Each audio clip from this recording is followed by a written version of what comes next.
I'm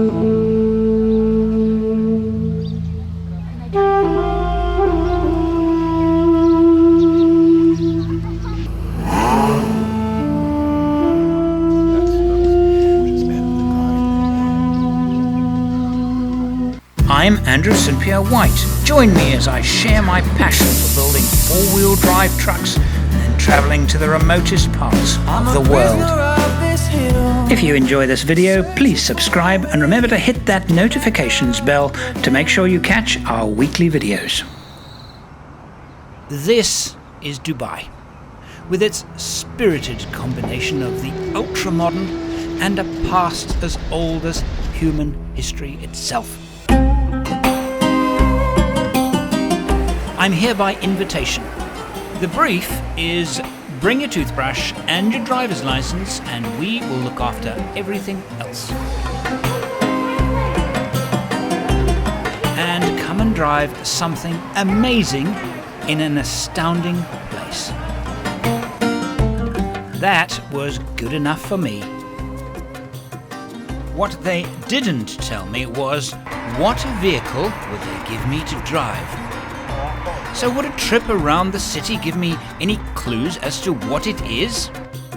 One thing about the Arabs, they like their camels, but they love their cars, and especially if they are four-wheel drive. This is my host, Sean Mayer. A bit of a surprise, South African, expat, been living here for well over a decade. And he's taken over as director, producer, doing a good job at it too. So I see there are two. There's the top and then there's the scarf. So actually, it's the same, right? So this is Saudi, typically, and this is Jordanian with the tassels at the bottom. So typically you'd only be wearing the one, and in a sandstorm you would cover up the face, right? So only your eyes stick out. So camels have it naturally. They've got big, long eyelashes, protect from the sand. Right. We as humans, not so good. Okay. And hence we use these. So here's one for the rest of the trip. Brilliant, thank you. I'll show you how to use it later. And if the wind blows, we'll cover you up, and that's all we'll see. Well, we'll do it anyway. Good. Excellent. But this is getting me no nearer to guessing what vehicle they're going to give me. Ah, this might work. We're going to go on a boat. I tell you stop, I tell you go, we're taking shot, we have to come outside here so we can make parking, and you must stop. It's pretty stunning. Yeah, I don't think it's one of those. Isn't this amazing?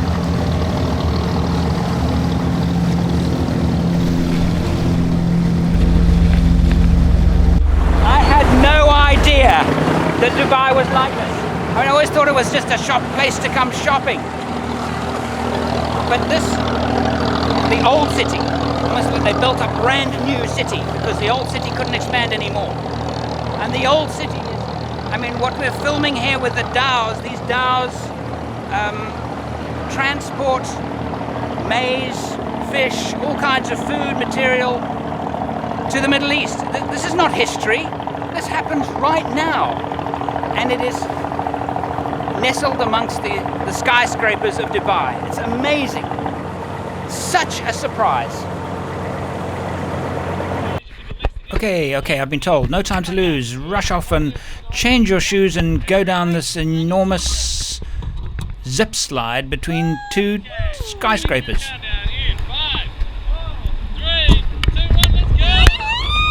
Oh, I didn't mention I changed my voice as well. Okay, enough of that girl stuff.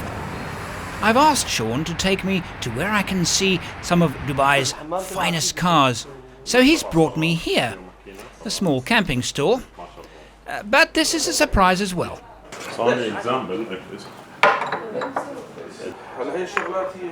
Mr. White? I say thank you so much. Oh, we'll take from the warm one, yeah? Oh yes, do that, yes. Don't spill it. This one. They are so beautiful. I mean, you know, there's no there's no holding back on the ornateness and the show-offiness. So generally the campsite will be set up, a large campsite, and the locals would go over the weekend, spend the entire weekend over there. It'd be fully equipped, solar panel generators. As you can see, the store's got vastly different camping gear than what we used to. Yeah. So it's not a camp set up and leave, or a 2-day camp set up and leave. It's a permanent fixture that gets put down in the desert for the whole winter month. And all the luxury from home, including your tea and coffee. I trust we're not going to be doing this. No, we're going to be moving along daily, exploring expedition, as you say. Oh, wow, thank you. I'll have one of these. Okay, this looks promising. This enormous blue building, the size of, I don't know, 100 football pitches, is Dubai's auto market.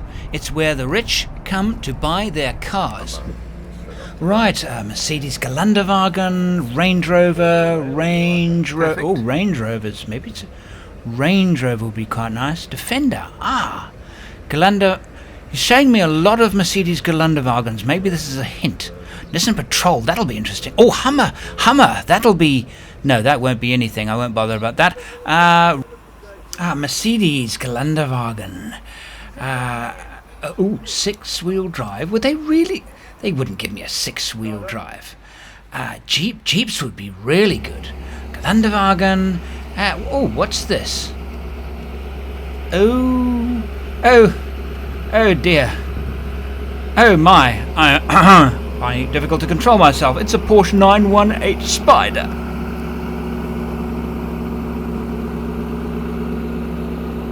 Yes, it's that. It has to be. It has to be that. Okay. I'll settle with the G-Wagon. Still, it could be worse. Finally! This is where I have been told to expect delivery of my mystery 4x4, in which we will cross the desert. Okay, I'm going to pretend that I never saw that. We are at NSV, a Dubai company specializing in the design and manufacture of car accessories. While we wait, we've been offered some coffee. Is that another clue? So the vehicle isn't here yet, I believe. It's, can I have a look around? Absolutely. Oh, okay. Absolutely. We're proud of you. The vehicle's on its way. Because I don't know what they're going to give me. I mean, they've told me it's not off the shelf. And they've said that they're very confident that I'm going to love it. But is it a Jeep? Is it a Land Cruiser? I know a little bit about the Arabs and the way they like to modify their vehicles, and they really sometimes go so over the top. It's just unbelievable, some of the creations they come up with in these countries. I have no idea what I'm going to get. In fact, I'm too scared to guess. Oh well, while I wait, I guess it's time to look at some of the accessories they produce, and of course these delicious old Land Cruisers. This Land Cruiser is believed to be the only 1958 original, unmodified Land Cruiser of its type that is still running today.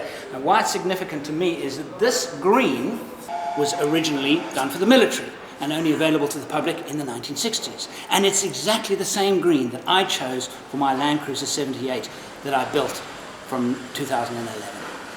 This particular one was restored in Malaysia. There are Land Cruiser fans absolutely everywhere. Oh, here comes my vehicle. It's a Land Cruiser. Oh, it's a Land Cruiser. It's a 6-wheel drive cruiser. They must know me quite well. Andrew, welcome to NSV, and this is your NSV 6x6 Land Cruiser, totally built by us. What motor? 4-litre petrol, and you can choose it in a diesel turbo as well. Payload? 3.5 tons. Six-wheel drive. Six-wheel drive, permanently. This is going to be fun. Now, of course, left-hand drive with a very glitzy, shiny steering wheel. Gear stick on that side of the car. I get used to this. Definitely get used to this. So we'll be spending the next 7 days in the deserts of United Arab Emirates and Oman. Back at Sean's place, and it's time to pack everything into the vehicles. Okay, well, we're leaving at daybreak tomorrow, and now we've got to pack all of the sponsored gear into the vehicle, and this is obviously a bedroll, and apparently it is a Arabic favorite, and I'll show it to you later when we're actually camping with it. Try them out. No, we'll do. You know something? Our plan is to leave at daybreak and head straight out to the dunes to give the 6x6 a tryout. So, check it out! Look at it! These guys really pulled out the stops. They did everything I wanted, and it's got 6 wheels! The vehicle I'm driving is a Toyota Land Cruiser 79 pickup with a 6x6 conversion designed by Multidrive Australia. Multidrive's export agency is NSV, the company that loaned us this example. Those of you that have noticed that the vehicle has miraculously changed from a beige colour to a white colour, well, that's what happens when you spend a long time in the desert sun. Truth is, the beige one was sold that afternoon. Lucky for us, they had another one in stock. This one has the 1HZ 4.2 naturally aspirated diesel engine, but with a Safari Turbo edition. So anyway, there it is. We're heading off into the desert, and we're going into the Al Marmoom Conservation Area, where apparently there's quite a lot of wildlife. And I'm gonna give it the first trial on the dunes, on the sand. I'm not gonna let down the tires or anything at this stage. I want to feel the vehicle before I start changing it. So, here we go.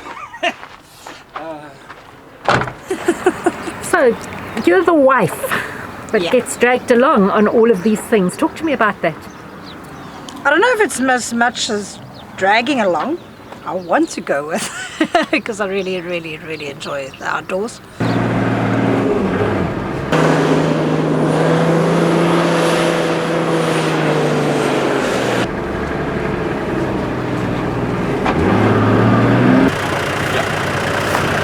Okay, what I've done, this guy's riding their horses. What I've done is I've actually purposely got it stuck. I purposely went up a dune in the wrong gear, low range first, to actually try and get the thing to bury itself. Because I want to see the 6x6 transmission working. The differential between axle 2 and 3 locks itself automatically. Let's look at that again. The rear axle drives first, less than half a rotation, and the second axle is engaged. I also want to see how this very clever suspension works. With a normal 6-wheel drive, when the vehicle is on a slope like this, almost all of the load is carried on the second axle. With this system, the axle articulates enough so weight stays distributed amongst both second and third axles.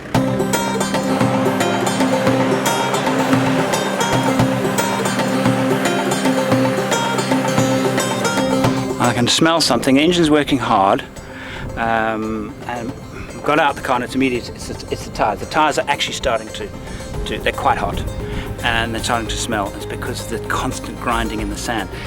It's very heavy on tires. And as amazing as it performed with normal pressures, height of the day, hot sun, I'm battling too much, stretching the car too much, and it's quite hot. Great to be back in the desert though.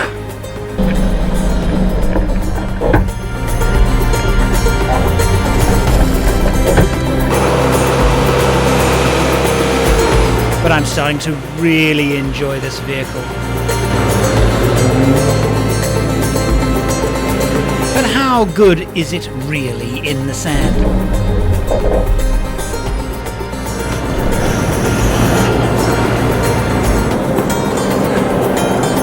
Okay, I mean, I had to do it. I mean, come on. I had to get a six-wheel drive stuck. At least I could then say in my resume that I've actually got a six-wheel drive stuck. But I just took the power off at completely the wrong moment and allowed it to breast, and to see if it would pull itself out, and it won't. So we're going to take a tug. You know something? The front wheel's going to move this far, and you're free.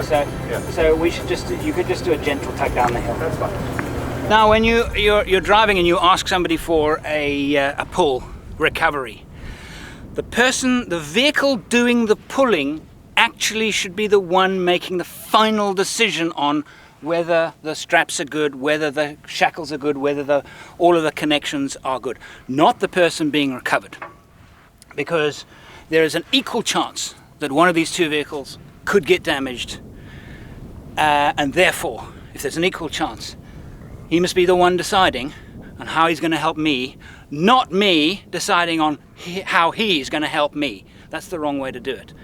And so I'm kind of leaving it up to him, but he knows what he's doing, and as long as I'm happy as well, he makes the final decision. That's the way it should be. This is American off-road or something. Snatch rope, 2,800, 900 pounds, American product, and I understand it's damn good. Right, let's feed it through the safety. Cable ties, I'll chuck them away. The rope on this side so I can see when it gets. Right, so when you get in, speak to me on the radio. Right. No.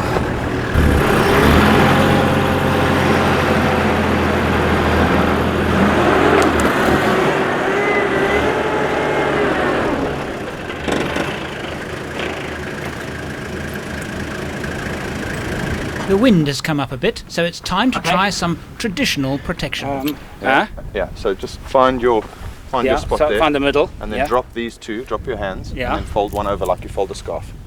The point, yeah. Okay, I'll get there. Okay. Okay, can I film it now? No. I look like a complete idiot. This here, you try and find this piece to get onto your forehead, yeah? Okay, so as you're holding it's doing that, yeah. All right. Are you rolling? Yeah. And again, to feel one with the nation, I will take this, it's basically a square fabric cloth, and put it over there, and then I flap that on that side. Don't laugh, it's the first time I've ever done it. And we do that, and then we go driving. Perfect. Let's go. Alright, we're chasing some camels. We're going to a tree over there, and we're going to try and have a look at some camels.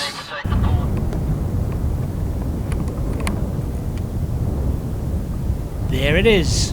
Looks just like a cigarette packet, doesn't it? These could be wild camels, they could also be domestic. And these are Arabian gazelle.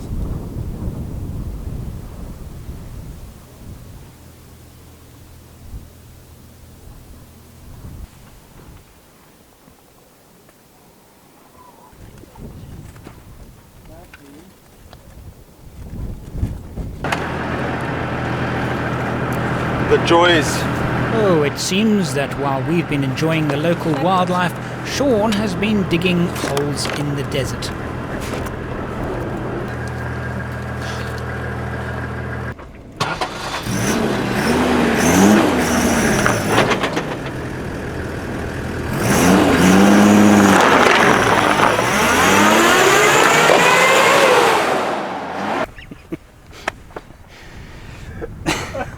Well, you know what they say in the desert. If you don't succeed, try a few more times and then try and think of something else to do. Yeah. Over the top. And then keep it stiff like that. Right. Drop your hands now. Drop my hands. Yeah, and then grab a corner. Grab at the corner, it goes like that. And then the other one. And then that does that. Then you can So readjust now- the top. There we Okay. go. Now throw that over then- your shoulder. I can put a hat on to stop the wind blowing it away. Okay, enough of that. I'm clearly not very good at it. Let's go and find a campsite.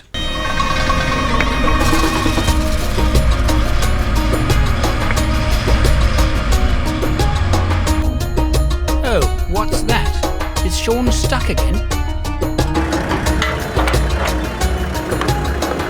This time it's the 6x6's turn to give a helping hand.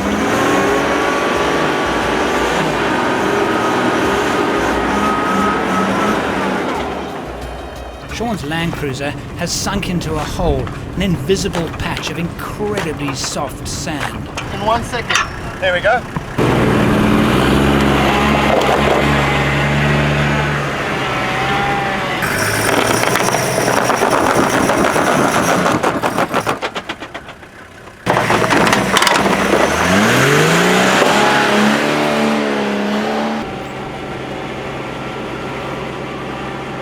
Not far off, we found a flat spot suitable for a camp.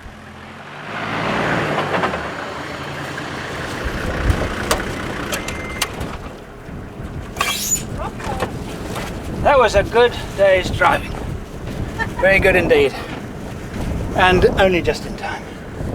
So we're actually right on the edge of the border of Oman and the United Arab Emirates. And these red dune fields are actually full of people. There are a lot of people around, farms, and so we're not actually, it feels very remote. We're actually not remote at all. And the legend has it that the wind always stops about 30 minutes after sunset. Getting a bit chilly, first night in the desert.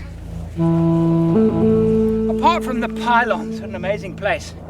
Tomorrow, we cross into Oman, across the border, and we head into the mountains.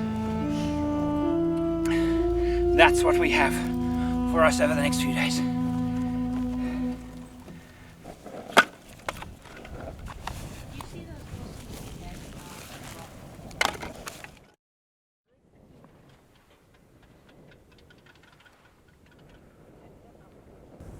Well, it's early morning, first day out in the desert. Forgive my appearance this morning, makeup hasn't arrived yet. Just really, they're just so unreliable. This morning, first morning now, quite close to the Omani border, which is in that direction. There, amazing landscape. There's an enormous green area. It looks like England with sand dunes over there. Just green, enormous farmlands. We parked last night amongst the towering pylons, quite close to the border. So we wanted to find a lonely spot to camp, and well, this is the one we could find. Sitting here in the desert, I reminded myself. I think as I've grown up, I've learned to accept the moment, enjoy the actual moment. You know, so often, I mean, I did anyway, when I was younger, it was always about what next. You know, it took very little time to smell the roses, as the cliche goes. And these trips I've been doing the last 3 or 4 years and shooting these films, so very much aware of the fact that I'm in the moment, that I'm in the desert. I'm actually in the desert now. Just enjoying the desert now. Really trying to suck it all up. And acutely aware of the terrible state of my hair.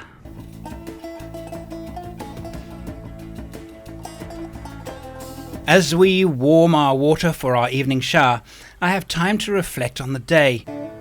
We left our dune camp just after sunrise, crossed the border into Oman, and began our climb into the foothills of the Al Hajara Mountains.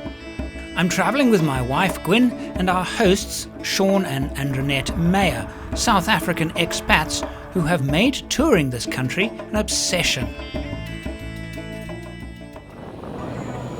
Our expedition has already had us enjoying the fruits of Dubai on the Persian Gulf.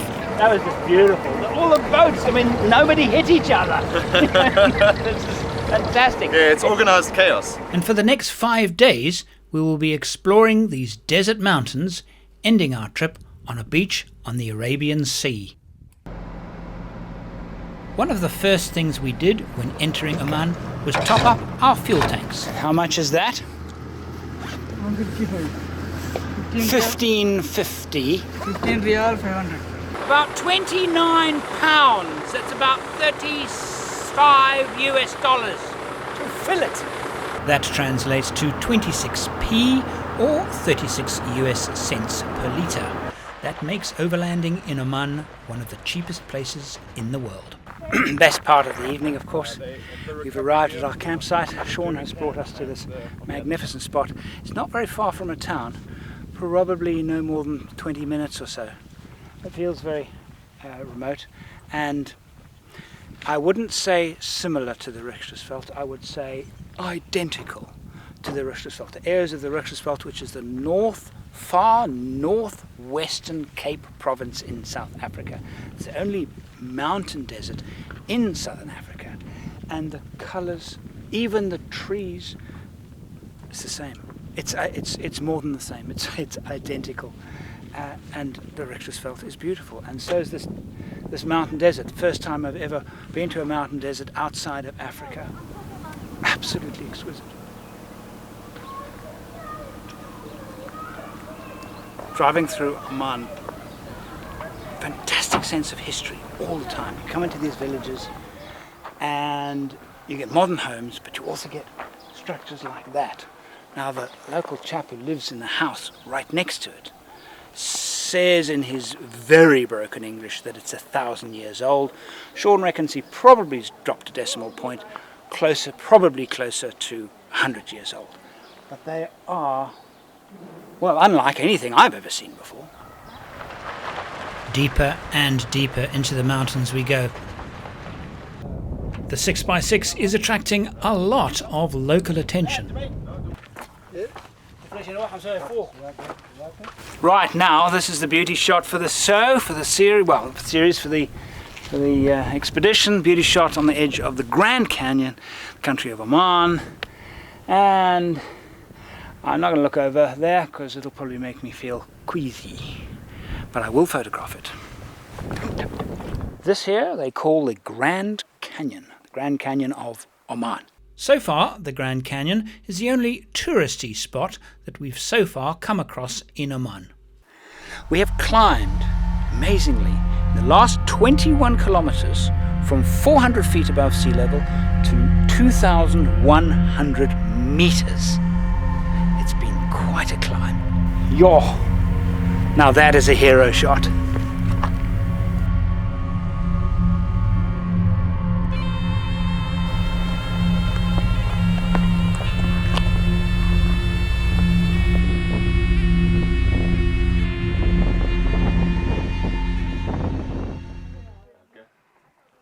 Oman isn't a touristy place. There are no commercial campsites and few things that tourists would want to buy. And that's one of the reasons I like it so much. Gwyn did find some woolen bangles for my daughters.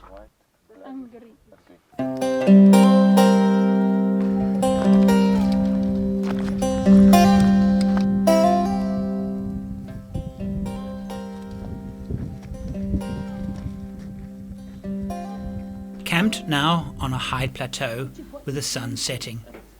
Time for good food and good conversation. I asked Sean, where exactly are we? Right, so we're in Oman, the Hajar Mountains. So the Hajar mountain range stretches from UAE through the Oman, well, I suppose, yeah, it's the northern and western side, all the way to the coast. Right. And we're at a place called Jebel Shams. Now, Jebel is mountain, and it's one of the tallest mountains in the Oman Hajar mountain range. Right. So we just passed Jebel Shams, the pinnacle, and the Grand Canyon, which we saw earlier today. And we're in a little riverbed with a phenomenal sunset over here on the cliff as such. Best camp spot in the world as far as I'm concerned.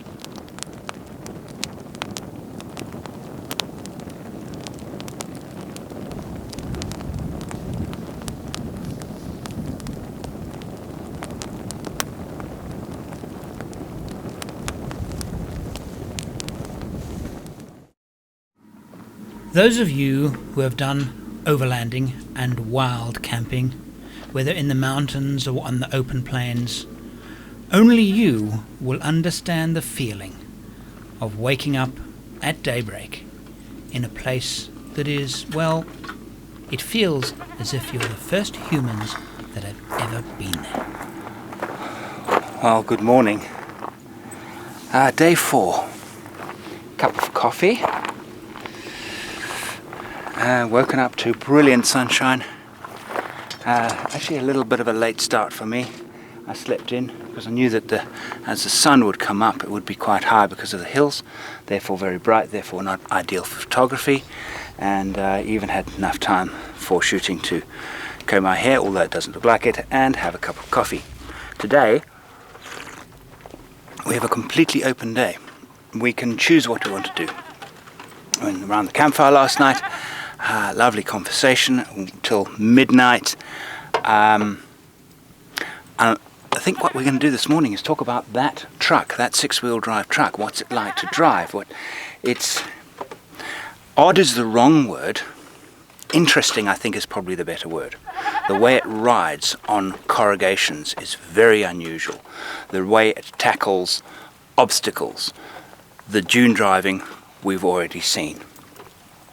It's an amazing conversion. It's not just another axle behind the second axle. And I'm going to show you that and why I don't think it's just another axle this morning. That is, of course, after pancakes and jam for breakfast. How good this for that? Oh, look. Goats. Sheep. Yeah, those are sheep. They're sheep. Yeah. They are sheep. Yeah. Silly me. I look like goats. They look like goats. I expected goats. Yeah. The goats came past this morning. So now, most 6-wheel drive vehicles, and if I include the Mercedes Geländewagen 6-wheel drive, for example, there is no direct link in terms of the suspension between the second axle and the third axle. The way the last extra axle is located is the same as the front axle. But with this multi-drive system, they are not independent. They are linked together. So what I'm going to do now is I'm going to film the axles and the springs working over this obstacle. Sean, if you can put it in reverse for me and go back and park the back wheel, the front of the back wheels on that rock again.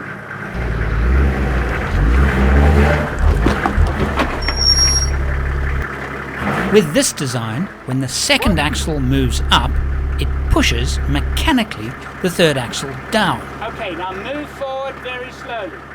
This means that the weight load is shared equally by both rear axles, no matter the terrain, within its limits, of course. And it has the uncanny effect of smoothing the ride to a remarkable degree.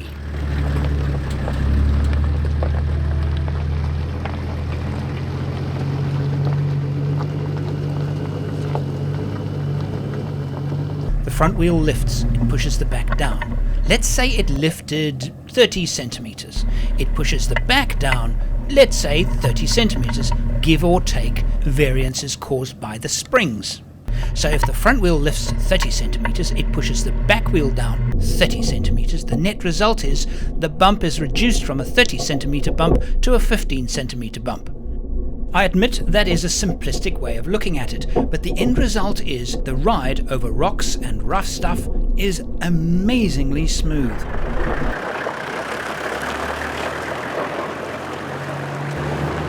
I must compare the 6-wheel Land Cruiser with an ordinary 4-wheel Land Cruiser pickup. Handling on an open road, such as this winding mountain road, is remarkably similar. This vehicle is heavier at the back. I do feel that there is a difference in handling. But to be truthful, only now am I feeling it. Because we have driven for 2 days in all kinds of terrain on tar, and the feel inside the vehicle in terms of handling, I can't really tell the difference. Where I can tell the difference is when it gets rough, when the road gets rough, and then the handling is very different indeed. I expected it to be a bit of a beast, a bit heavy, a bit kind of, you know, that I would have to manhandle it around these mountain roads. Not really, maybe a little more, maybe a bit.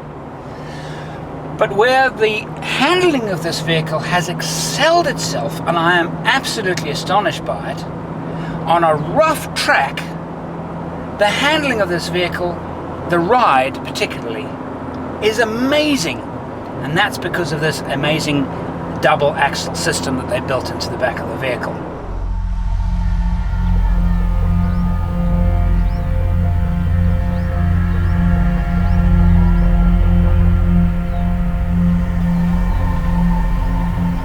More than 2,000 feet below Jebel Shams, this is the 400-year-old town called Al-Hamra.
I can't remember a pass this dramatic. It reminds me of stories that I've read about places in Pakistan, Afghanistan, the Khyber Pass.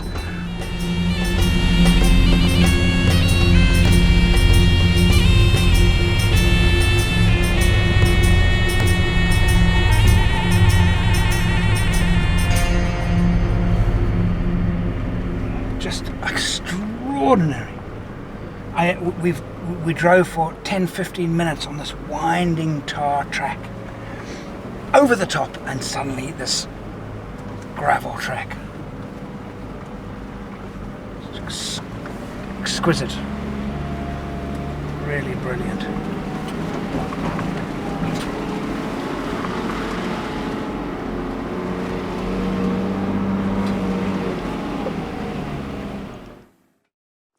Well, this is our campsite on day 4.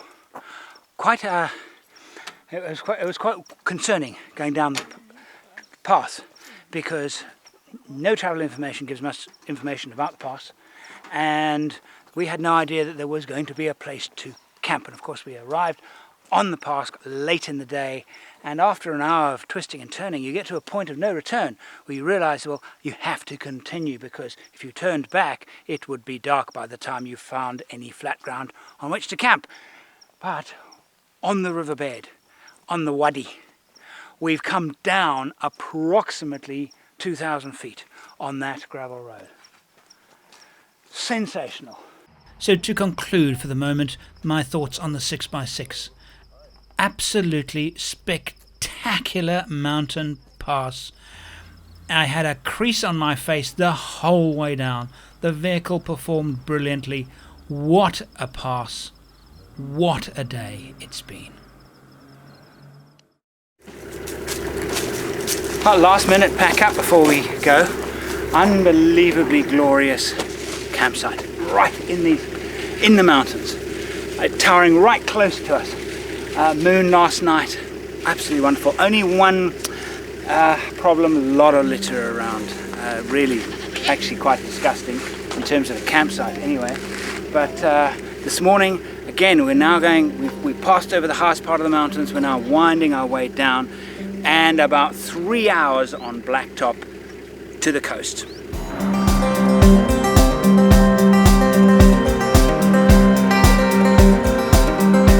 For the past 6 days, I've been touring Oman in a Toyota Land Cruiser 6-wheel drive. Gwyn and I are travelling with expats Sean and Andrinette Mayer. We've come via Dubai, through the Oman highlands, and are poised to drop down to sea level and the coast. What I love about Oman is that there is a surprise around every corner. Who could have anticipated wedding cake houses? Or that's what Gwyn and I dubbed these beautiful pastel-coloured villas, so beloved by the Omanis. 9 minutes of my movie. What, did you not think the same thing about coming here? No, because we knew that. Close to sea level now. From Al Hamra we've dropped as far as we can go, where the wadis are broad and stony.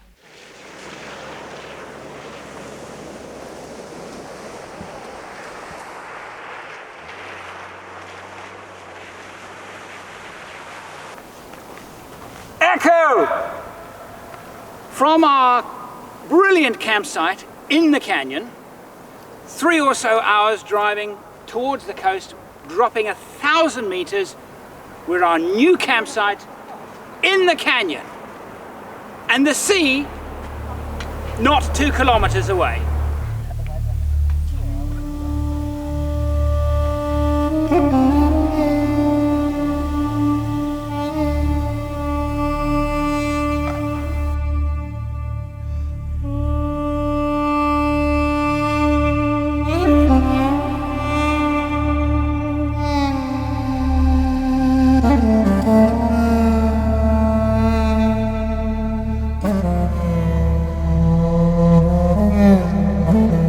Oman has been extraordinary.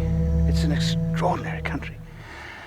I think maybe one of the reasons why I love deserts is that they can throw up such diverse landscapes. I mean, look at this place. Did you ever think, I didn't, did you ever think that a place like this could exist in the Middle East? I mean, I've always thought the Middle East would be lots of sand, dunes, sand, dry desert. Yes, it's lots of that. But these magnificent places, there is in fact in the south of the country an enormous rainforest, a genuine rainforest in Oman. Oman's a very, very big country. But what a campsite. I mean, there is a bit of litter around, yeah, I'll give you that. But it's, I mean, look at that campsite. Isn't that exquisite? When we collected the vehicle from Dubai, from NSV, who prepared it for us, and they showed me the vehicle, I was just, what an incredible thing, I can drive that thing. And then immediately the practicalities struck.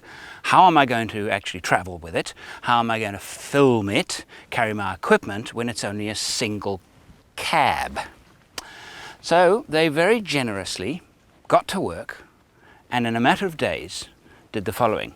They built this to mount the rooftop tent, so we would have a place to sleep. They took 2 camera cases and they strapped them, bolted them, good firm brackets onto this cage that runs almost the full length of the load bed.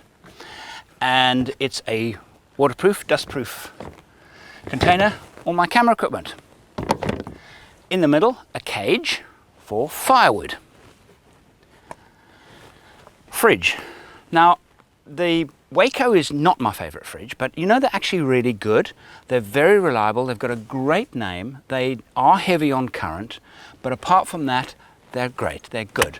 I like them. And so 40-litre Waco with, of course, lots of very nice cold Cokes. I managed to get a sponsorship from BF Goodrich in Dubai.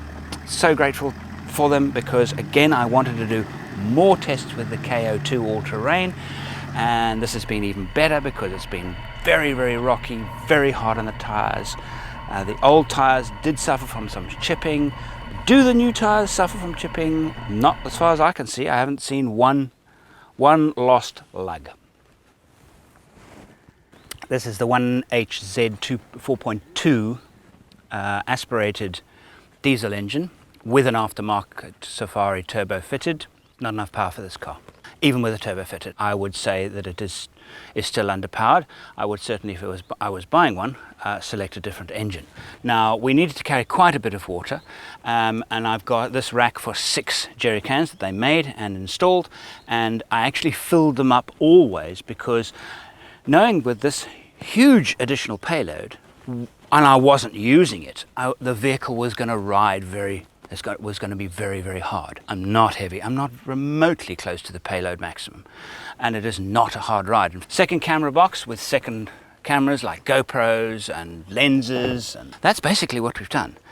I found it quite tricky using it as a camera vehicle, but the thing that changed everything with these boxes, it made it possible for me to travel long distance with this vehicle and make a film and be reasonably comfortable. The Arabian Sea, quite warm. The road travels for miles next to the coast. We're going to take it. We're looking for a camping site, but we're also going to look for some nesting turtles. And I understand this is the perfect time of year to do so.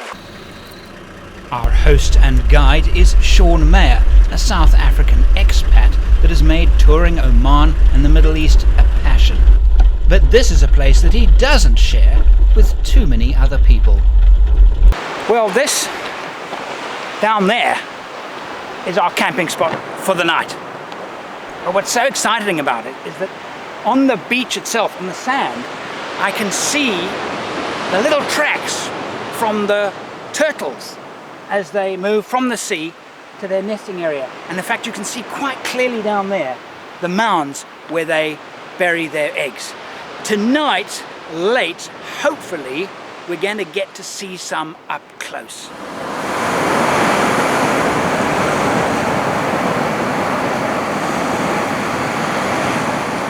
The beach is abundant with life. Young manta rays play all along the surf line.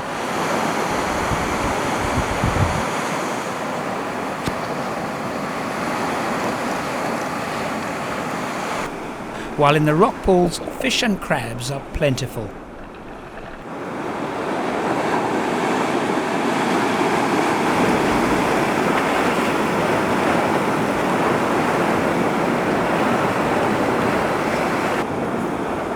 And while no fish fell to Sean's lure, the low spring tide has meant that fresh mussels are easy to reach. Full of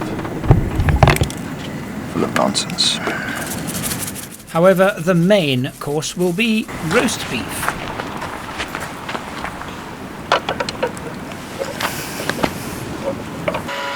Alright, so it's a standard rotisserie. As long as the ground is nice and soft and we can adjust the height, perfect. We do it. Why suffer when you're camping when we can have a beautiful roast? So the line of rocks, we're on Turtle Beach. We've got to try and ensure that the flame is no bigger than the rocks. What happens at night, if we're lucky enough tonight, we'll see the turtles hatching. And if that happens and the light is obviously shining from the fire, you would find that the turtles would follow the light instead of following the moon going back to the ocean. So what we're looking at to do is to ensure that the fire is contained, there's no light, physical open flame, and so that we see turtles going the right way.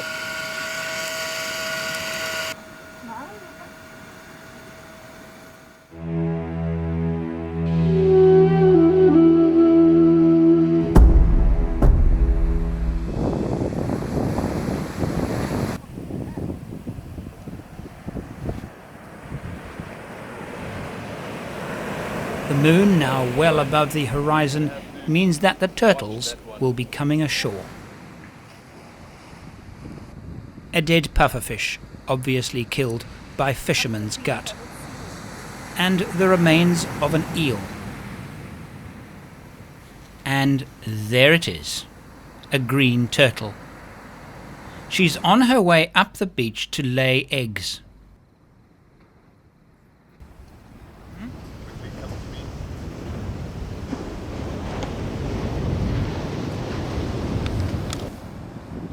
We've turned off our torches, leaving only the red one on. White light might frighten her, and if so, she would flee back to the safety of the sea.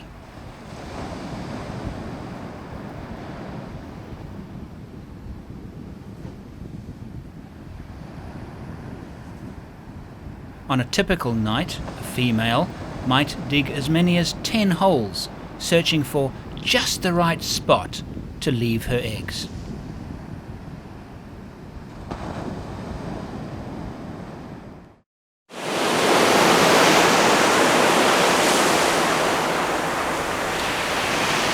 Single biggest disappointment with Oman has undoubtedly been the fact that there is a lot of litter about. It's kind of everywhere. There's obviously a culture of not looking after nature. You know, here, very few people come here, but those that do leave litter behind. It's quite saddening, actually. It hasn't spoiled my experience of the country to the least degree, but it's constantly there, litter lying in all these wonderful places.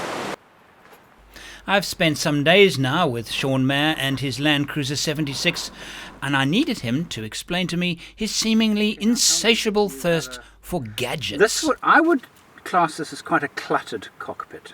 Extremely. So go through briefly what each thing is doing. So what we got here, start off with the Garmin GPS, proper navigation. So we use this all the time to get from A to B. It's full off-road capability, so off the beaten track, this is the only way to go. Which model is that? This is the Montana 650. Okay. All right. It has the camera ability, which I never use anyway, but it has the ability when you store a waypoint to take a photo, and once you've done the photo, it stores that as a waypoint, and you can actually visually see this was that beach instead of the next beach. Okay. However, the issue that I have with the Garmin, it doesn't give me the topography, it doesn't give me dead ends into dry riverbeds, or especially navigating through the dunes. With a heavy car like this, we can't go dune bashing, we have to get around them, and we have to snake our way through the mountains, or the dunes for that matter. I use an iPad for that. This is Motion X Pro, which gives me full topography, it gives me outline, it gives me satellite views, so without having to have 3G connection, you download the maps that you're going to the area that you're going to prior leaving for that area, and you can then navigate yourself through as if you were on Google Earth or Google Maps for that matter. So in conjunction with the two, we normally find our way pretty easy. We saw yesterday trying to get into this beach with the little canyons in the way, we had to ensure that we chose the right canyon to get to the cliff that we needed to come down, and that's where this comes in handy, because your Garmin is just going to give you tracks and it doesn't give you the Google Earth view. So those are the two navigation parts that I have here. Newly from NSV, they've installed a system that basically does tire pressure. It's various goodies that I love, but what I use mostly over here is my tire pressure. The guys have started to get this installed into the Land Cruisers here in the UAE and Middle East, standard out the box. It's a standard feature. Mine was imported, so unfortunately I didn't get it, but they were kind enough to pass this on to us. That's what I'm looking at most of the time. I think that's the most important, especially running around at the weight that we do.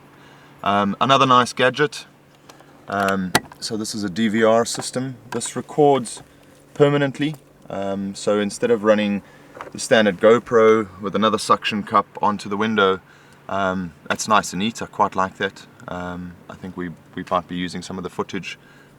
So far I'm pretty impressed. I like the fact that it records all the time, and then when you need something that you want to utilize, hit the button and it takes 6 minutes prior recording and whatever you're recording at that point in time. I think that's a phenomenal feature. I find when I was running the GoPro, as soon as you see something, you hit that, but the moment's over.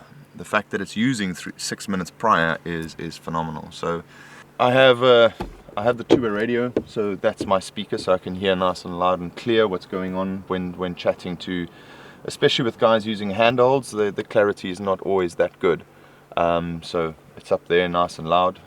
So we use that for the comms, quite good range. Above me over here, which you cannot see, I have my fridge monitors so I run 2 fridges. One is a freezer.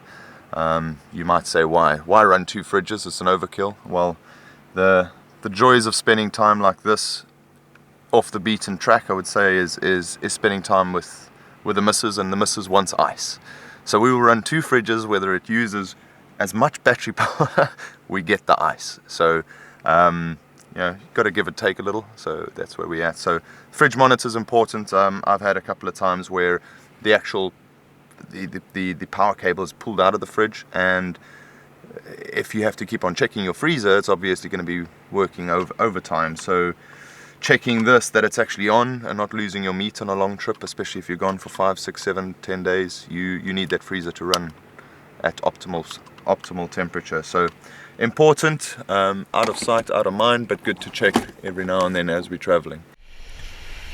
It's time to wrap up my trip. My conclusions are that Oman is an overlander's paradise. All the ingredients are there. And the multi-drive 6x6 Land Cruiser is extraordinary. And I think it's that way because this design has evolved over 20 years. This fabricated chassis is added behind the cab. They don't take the Toyota chassis and modify it. They literally cut the Toyota chassis, build this, and add it on. So everything you see here is part of the 6x6 conversion. This is where they build the axles. They're not the standard axles. They are all new. You can see here heavy reinforcements, and they're also wider than the standard Toyota rear axles. Back and front, they turn one around, so the one differential is on the right and the other differential is on the left. The power splitter consists of an automatic locking differential and an extreme duty chain drive located behind the main gearbox. This is what enables such extreme rear axle articulation, the key to the system's success.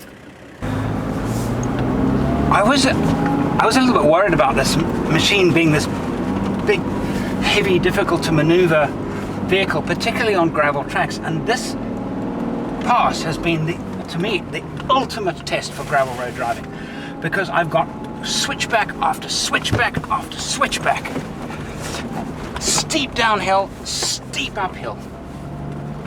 I thought this thing would suffer from acute understeer because you've got all that rubber behind you and just the normal rubber in front doing the steering. Amazingly, it feels like a standard Land Cruiser. It errs a little bit on the oversteer, not on the under. Well, it's actually pretty neutral. You can get the back to come out, but I'm amazed on how normal it feels. It now has an enviable track record of reliability, so much so that I think I want one for myself. Oh well, maybe one day. Come to the end of our Oman expedition.